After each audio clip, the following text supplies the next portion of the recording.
आज की भाषा में प्रस्तुत करने का, आज की भाषा में देश व दुनिया के लिए उपलब्ध करवाने का काम भी पतंजलि योगपीठ हरिद्वार कर रहा है।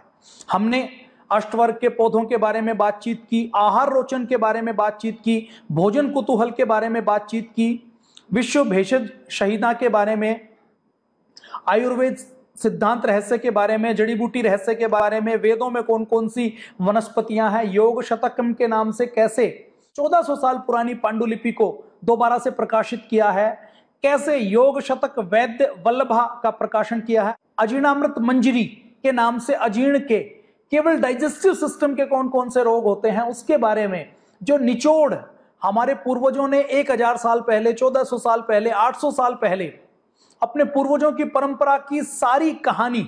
आज तो कोई डॉक्टर बनता है तो जरूरी नहीं कि उसके पिताजी डॉक्टर हों, उनको जो 5 साल में पढ़ाया जाता है और उसके बाद कुछ वो कॉन्फ्रेंस अटेंड करते हैं या व्यक्तिगत रुचि से वो नया सीखते हैं। लेकिन अपने यहाँ आयुर्वेद की परंपरा में जो परंपरा से चिकित्सक होते थे, पिताजी भी चिकित्सक है, उसका बेटा भी चिकित्सक है, उसका पोता भी चिकित्सक है, फिर पीढ़ियों से जो ग्रंथ इकट्ठे होते थे, जो ज्ञान इकट्ठा होता था और ज्ञान के साथ साथ जो प्रैक्टिकल उसके साथ अटैच होता था, जो व्यक्तिगत अनुभव उसके साथ जुड़ता था, वो ज्ञान की परंपरा आगे बढ़ती जाती थी। तो उस ज्ञान की परंपरा में अलग अलग विद्वानों ने बहुत से ग्रंथों का लेखन किया है, ग्रंथ लोगों तक पहुंचाए हैं। उसी ग्रंथों की कड़ी में हमने बहुत से ग्रंथों का प्रकाशन किया है। उसी प्रकाशन में आज हम बात करने वाले हैं वैद्य शत श्लोकी के विषय में।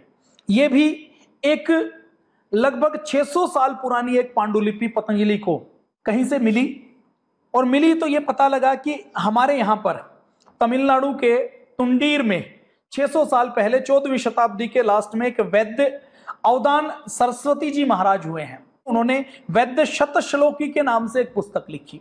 अब ये वैद्य शत श्लोकी क्या है?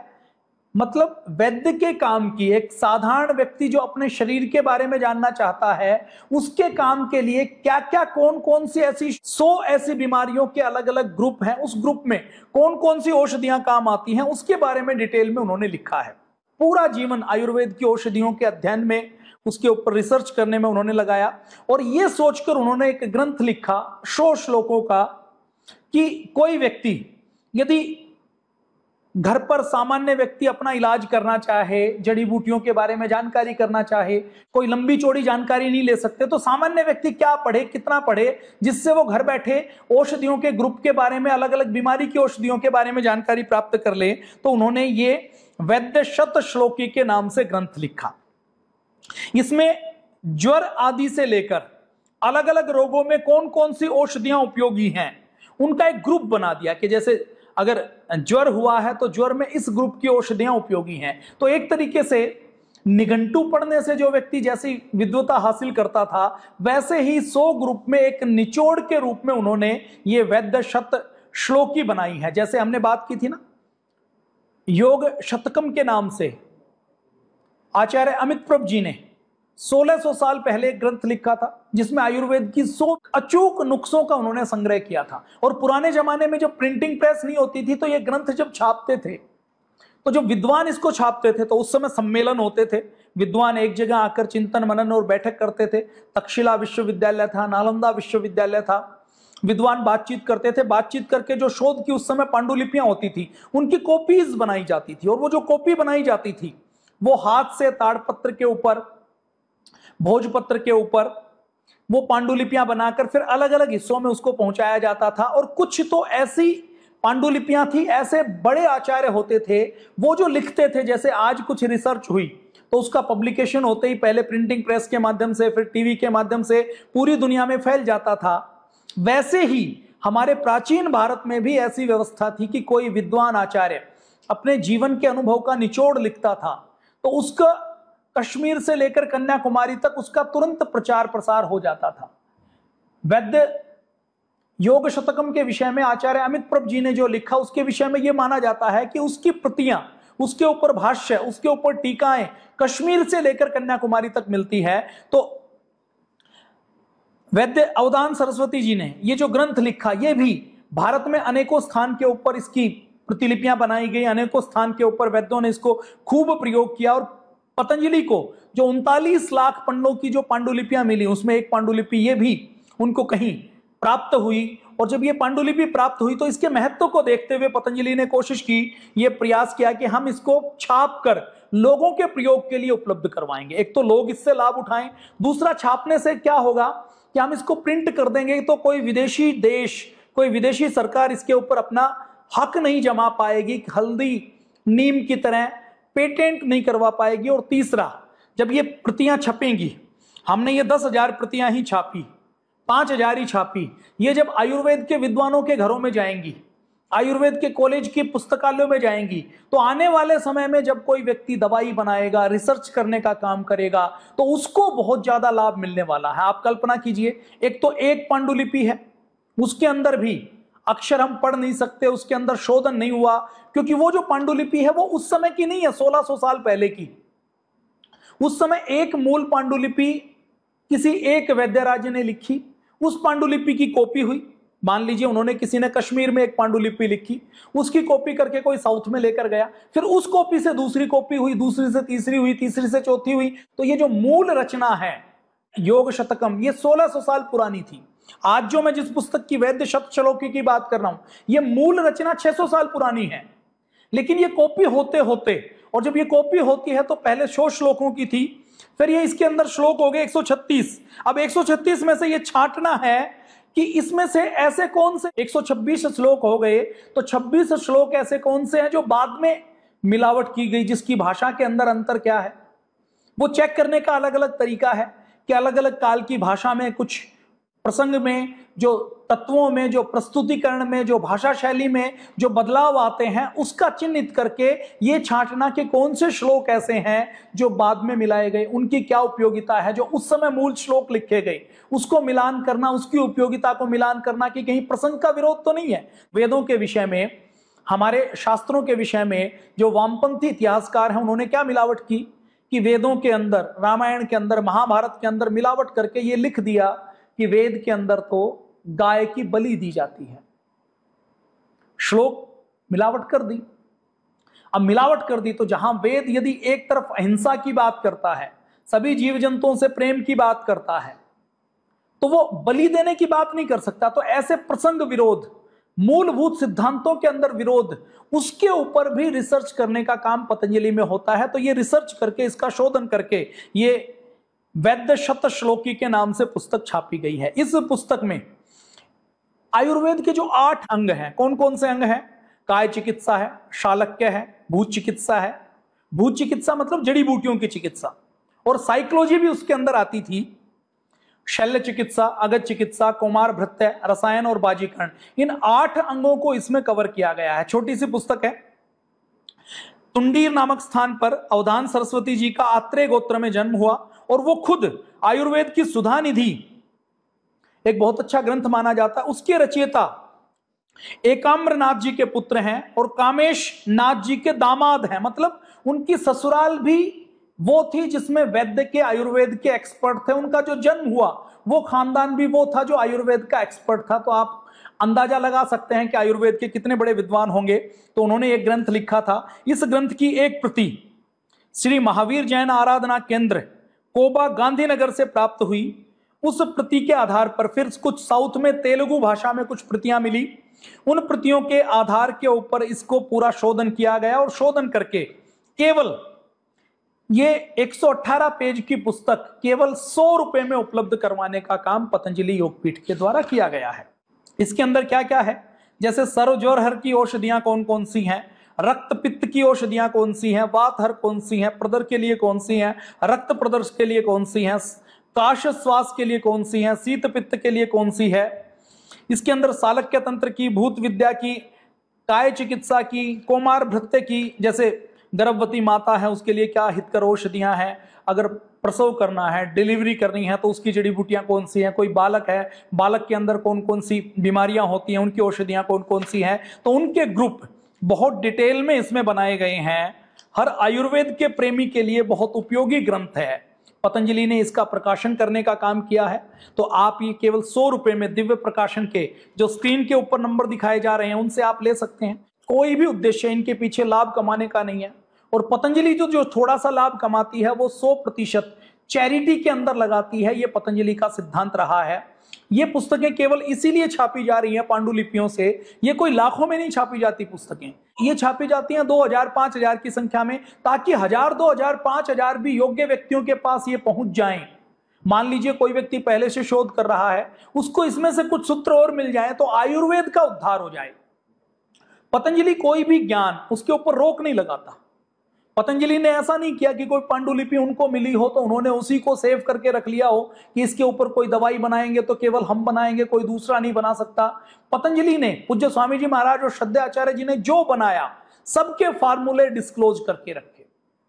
हीरा कैसे घिसता है, पूज्य स्वामी जी महाराज बताते हैं, श्रद्धेय आचार्य जी बताते हैं कि जब उन्होंने 1990 के दशक में आयुर्वेद के ऊपर भस्में बनाने का, औषधियां बनाने का काम किया, तो लोगों ने बताया नहीं कि कैसे हीरे को घिसा जाता है, हीरे की भस्म कैसे बनाई जाती है। किसी ने कहा कि छछुंदर का मूत्र लो, किसी ने कहा कि मेंढक का मूत्र लो, किसी ने कहा कि खटमल का रक्त लो, उस खटमल के रक्त में हीरे को भिगोओ। अब खटमल का रक्त, खटमल कितना छोटा होता है, कितने खटमल पकड़ेंगे, और खटमल को पकड़कर यदि मार भी दिया, मार के उसका खून निकलेगा तो एक बूंद भी खून निकाला नहीं जा सकता, तो उसमें हीरे को कैसे घिसेंगे। तो ये चीजें आयुर्वेद को आवरणों के भीतर लपेटा हुआ था, रहस्यों के भीतर लपेटा हुआ था, बहुत से मिलावट उसके अंदर की हुई थी, उससे बचाने का काम पतंजलि योगपीठ द्वारा किया गया है। पतंजलि योगपीठ ने कोई ट्रेड सीक्रेट नहीं रखा, सब बताया है पूज्य महाराज जी ने कि एलोवेरा का जूस कैसे बनता है, दंत मंजन कैसे बनता है, दलिया कैसे बनता है, डैंड्रफ को दूर करने की दवाई कैसे बनती है, सब उन्होंने बताया है। उन्होंने तो ये टीवी के ऊपर बताया है कि यदि किसी को हीरे को गलाना है, हीरे की भस्म बनानी है, तो कुल्थी के दाल का पानी ले, उसमें हम हीरे को रगड़ेंगे तो हीरा ऐसे भर भर करके पाउडर के रूप में हो जाएगा। हीरे को देखिए आप चक्की में नहीं पीस सकते, हीरे को आप ग्राइंड नहीं कर सकते, हीरे को आप लोहे के ऊपर, किसी भी चीज के ऊपर, किसी मेटल के ऊपर घिसना चाहें तो मेटल घिस जाएगी, डायमंड नहीं घिसेगा। ये जो पत्थर काटने वाले जितने टूल बनते हैं ना, देखिए एक तो लकड़ी काटते हैं, तो लकड़ी काटने का टूल किससे बनता है, कोई भी सामान्य लोहे की आरी बना दीजिए, लकड़ी को काट देगी। अब उस लोहे को काटना है, माइल्ड स्टील को काटना है, तो उस माइल्ड स्टील को काटने के लिए हाई स्पीड स्टील बनाया जाता है, जिसको HSS बोलते हैं, जिसमें निकल डाला जाता है, क्रोमियम डाला जाता है, थोड़ी सी मात्रा में वेनेडियम डाला जाता है, तो उससे उस स्टील की हार्डनेस इतनी ज्यादा हो जाती है कि वो लोहे को काट देता है।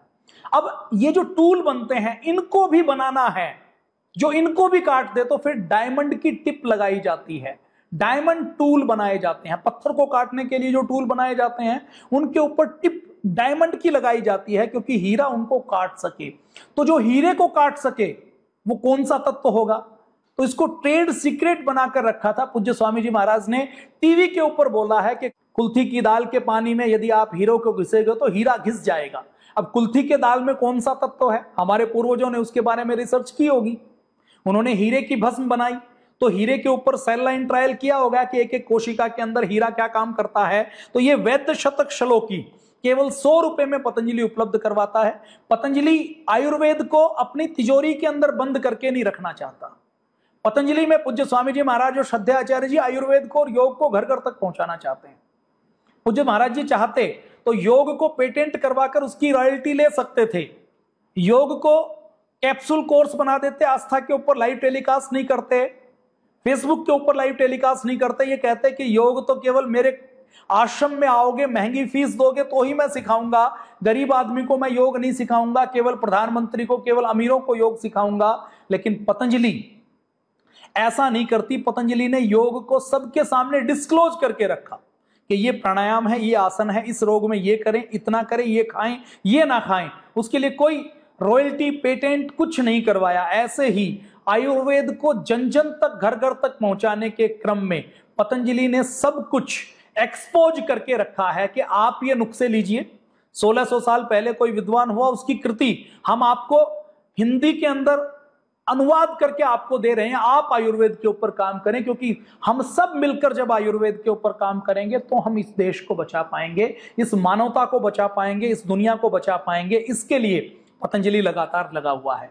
तो ये वैद्य शत श्लोकी आप पुस्तक अपने घर में रख सकते हैं, आपके बच्चे इसका अध्ययन कर सकते हैं। आप यदि किसी स्कूल से, किसी कॉलेज से, किसी मेडिकल कॉलेज से संबंधित हैं तो आप इसको अपनी लाइब्रेरी में रख दीजिए। हो सकता है आज इसको कोई नहीं पढ़े, 20 साल बाद, 30 साल बाद जब आयुर्वेद का और समय आ जाएगा, जब फार्मा कंपनीज, जो जॉनसन एंड जॉनसन से लेकर, नेस्ले से लेकर, जो बड़ी बड़ी फार्मा कंपनी है जो पूरी दुनिया की जीडीपी में एक मेजर शेयर रखती हैं, ऐसी फार्मा कंपनियां जिनका टर्नओवर 1-1 लाख करोड़ रुपए हैं, 1.5 लाख करोड़ रुपए है, जब वो फार्मा कंपनियां आयुर्वेद में इंटरेस्ट लेंगी तो वो इन ग्रंथों को खोजेंगी।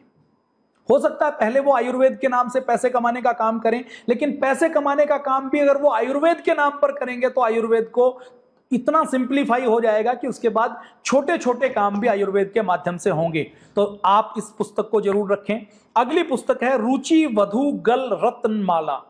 अब इसमें रुचि वधु गल रत्नमाला, इसका नाम क्या है?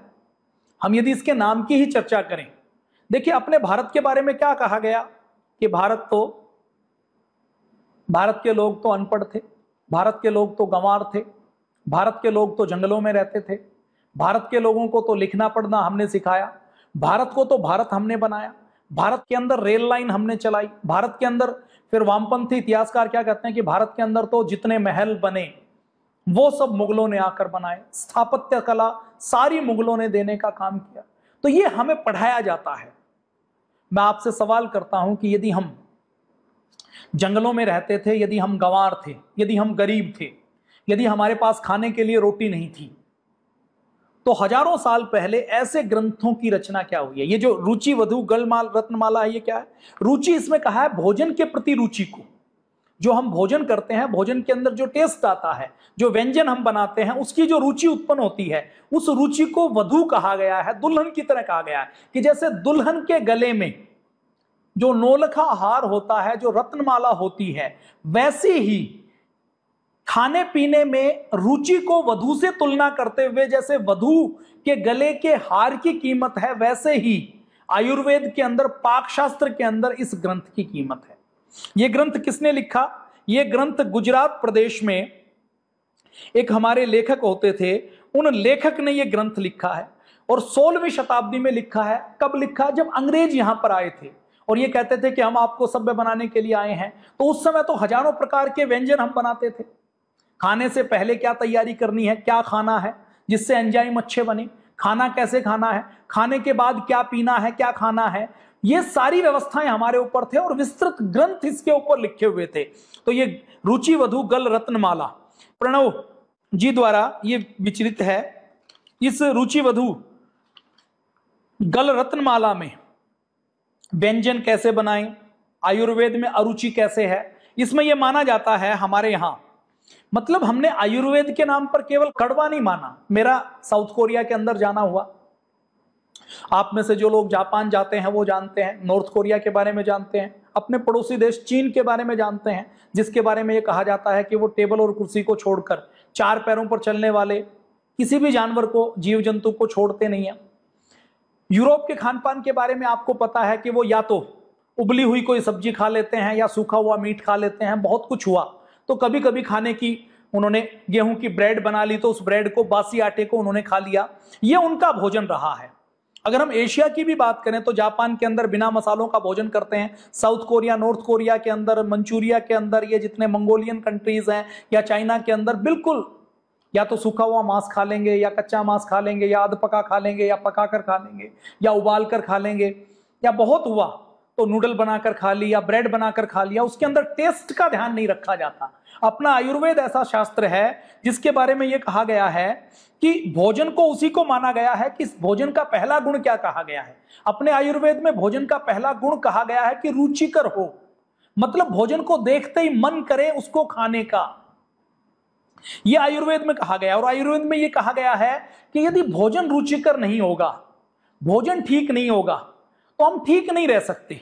आयुर्वेद के अंदर तो यह माना गया है कि यदि ठीक रहना है तो ठीक भोजन करना पड़ेगा, और यदि कोई बीमारी लग गई और उस बीमारी से बचना है तो उसके लिए लंघन करना पड़ेगा, उपवास करना पड़ेगा। यह भोजन के विषय में अपने आयुर्वेद का शास्त्र कहता है। अब आयुर्वेद में इसमें क्या है कि अपने यहां, आपने पांडुपुत्र भीम का नाम सुना होगा, उन्होंने भी भीम भोजनम के नाम से एक पूरा ग्रंथ लिखा। आपने अपने शास्त्रों में राजा नल की कथा सुनी होगी। राजा नल ने एक भोजन के ऊपर पूरा शास्त्र लिखा था। इसी प्रकार से राजा भोज का नाम आपने सुना होगा। राजा भोज ने भी भोजन के ऊपर पूरा एक शास्त्र लिखा था। तो अपने यहां हजारों सालों से, लाखों सालों से भोजन के ऊपर शोध होता आया, भोजन के ऊपर शास्त्र हमने लिखे हैं। और ये जो भोजन के ऊपर शोध करना, शास्त्र करना कौन करेगा? वही करेगा ना जिसके पास भोजन की मात्रा पूरी हो, जिसके पास भोजन की वैरायटी हो, जिसको शिकार करना हो गुफा से निकलकर, जिसको बरसात से भी बचना हो, ठंड से भी बचना हो, धूप से भी बचना हो, जंगली पशु पक्षियों से भी बचना हो। वो क्या भोजन की वैरायटी करेगा? वो तो केवल पेट भरने की बात करेगा कि कुछ भी मिल जाए मैं उसको खा लूं। इसका मतलब हमने भोजन की वैरायटी के बारे में राजा नल के समय, पांडुपुत्र भीम के समय, राजा भोज के समय, ये सारे काल लाखों सालों से लेकर हजारों, महाभारत कुछ हजार साल, राजा नल नील की कथा आप कुछ लाख साल कह सकते हैं। समय में विवाद हो सकता है, लेकिन हजारों सालों में तो कोई संशय नहीं है कि हजारों साल पुरानी हमारी संस्कृति है।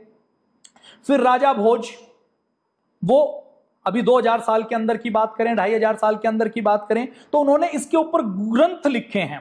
भारत के कुछ आर्कियोलॉजिकल सर्वे डिपार्टमेंट के अंदर तो सूप बनाने का, अकेले सूप का शास्त्र कौन सा है, चूर्ण और चटनी का शास्त्र कौन सा है, इसके बारे में डिटेल में ग्रंथ लिखे गए हैं। राजा नल पाक दर्पण के नाम से उन्होंने ग्रंथ लिखा। 16वीं शताब्दी में क्षेम शर्मा ने क्षेम कौतूहल के नाम से भोजन के ऊपर ग्रंथ लिखा, जो आज भी उपलब्ध है। 17वीं शताब्दी में महाराष्ट्र में पंडित रघुनाथ सूरी ने भोजन कौतूहल के नाम से एक ग्रंथ लिखा, जो आज भी उपलब्ध है। मतलब 2000 साल पहले भी, 5000 साल पहले भी, 400 साल पहले भी, 500 साल पहले भी हमारे यहां भोजन के ऊपर ग्रंथ लिखे जा रहे हैं कि कैसा भोजन करें, क्या भोजन करें, कौन सी वैरायटी बनाएं। केवल पेट नहीं भरना, शरीर को आरोग्य देना है, रोग को ठीक करना है, और वैरायटी के साथ टेस्ट लेकर खाना है। ये भारत के अंदर रहा है। ये रुचि वधु रत्न गलमाला, ये इसके अंदर 80 से अधिक जो श्लोक हैं वो क्षेम कौतूहल में भी मिलते हैं। इसके बारे में यह माना जाता है कि यह 16वीं शताब्दी की कृति है। इसके रचयिता एक शिव भक्त आचार्य थे, और इस ग्रंथ में उन्होंने जितने पाक शास्त्रों का, जितनों का वर्णन किया है, उसमें एक भी मांसाहारी फार्मूला नहीं है। उसके अंदर प्याज लहसुन की भी उन्होंने चर्चा नहीं की है। वो अपने पहले श्लोक में ही ये कहते हैं कि जिसके कर कमलों के स्पर्श से पत्ते और घास जैसी नीरस वस्तुएं भी अमृत जैसी बन जाती हैं, जिसकी कृपापूर्ण दृष्टि से निर्धन जन भी कल्प वृक्ष रूपी बन जाते हैं, वह पाक विद्या निधान भूता भगवती अन्नपूर्णा देवी पार्वती को मैं नमन करता हूं। ये वो शुरू में ही कहते हैं।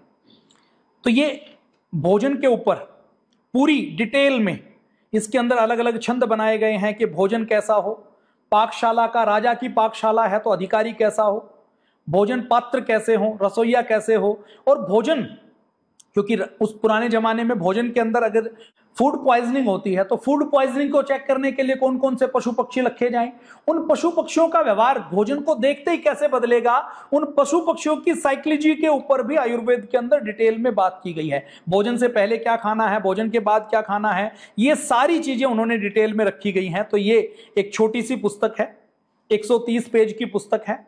इसका मूल्य केवल 110 रुपये रखा गया है।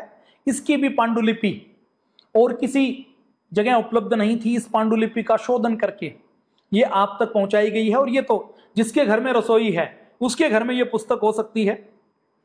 जैसे पाचनकारी तक्र कैसे बनाएं, उसके 5 फार्मूले उन्होंने दिए हैं। अब एक फार्मूला उन्होंने दिया है कि अच्छी तरह उबाले हुए दूध से दही जमाएं, ऐसे दही से बनी हुई छाछ के अंदर अदरक डालें, फिर इसके अंदर थोड़ा सा खाने वाला कपूर मिलाकर सुगंधित करें, मिट्टी के पात्र में रखें, और ये मिट्टी के पात्र में ये जो तक्र तैयार होगी, छाछ तैयार होगी, ये राजाओं के पीने के योग्य है। आज पूरे भारत में अर्थराइटिस हो रहा है, वात रोग हो रहे हैं, पूरे भारत के लोगों के घुटनों में दर्द हो रहा है। तो हमने अपने भोजन की परंपरा को भी कहीं ना कहीं चेंज कर दिया। अब तक्र को और मिलाना है तो अलग अलग तरीके से, जैसे तक्र के भी अदरक के व्यंजन, तक्र के व्यंजन, बेल के व्यंजन, तांबूल के व्यंजन, इन सारी चीजों के बारे में बहुत डिटेल में दिया गया है। और मूल पांडुलिपि भी इसी प्रकार से आपको यहां पर दिखाई गई है। आप सामने स्क्रीन पर देख सकते हैं या यहां पर देख सकते हैं। तो रुचि वधु गल रत्नमाला, ये पतंजलि योगपीठ द्वारा पांडुलिपियों से प्रकाशन के रूप में ये एक पुष्प है जो हर व्यक्ति के लिए उपयोगी है। तो आज हमने 2 पुस्तकों की पांडुलिपियों की चर्चा की है, वैद्य शतश्लोकी के विषय में और रुचिवधु गल रत्नमाला के विषय में। ये दोनों पुस्तकें पतंजलि ने प्रकाशित की हैं। आप इनको प्राप्त कर सकते हैं। 100 रुपये और 110 रुपये इसका मूल्य रखा गया है। आप इसको प्राप्त करके अपने घर में रख सकते हैं। और जो आयुर्वेद से प्रेम करते हैं, जो भोजन से प्रेम करते हैं, सबके लिए यह अत्यंत उपयोगी है। आज के लिए इतना ही। कल फिर और कुछ पुस्तकों की बात करेंगे। जय हिंद, वंदे मातरम, भारत माता की जय।